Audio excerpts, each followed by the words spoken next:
In this video, I'm going to share to you on how you can convert PDF file to an editable Word text. So let's get started.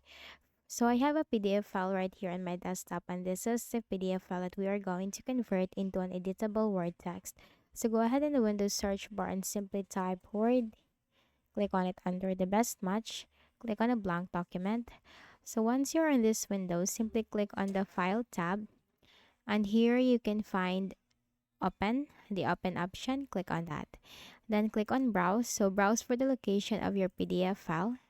So I saved it in my desktop, so you could save it anywhere in the destination path. Just simply locate that and click on your PDF file and click on open. Now you will notice this window where it will now convert your PDF to an editable Word document, which is what we wanted. So simply click on OK. And that's it. Your PDF has now been converted into an editable Word text. So, I hope this video helped you. Kindly please do not forget to hit the like button and subscribe to this YouTube channel for more tutorials like this. Thank you for watching.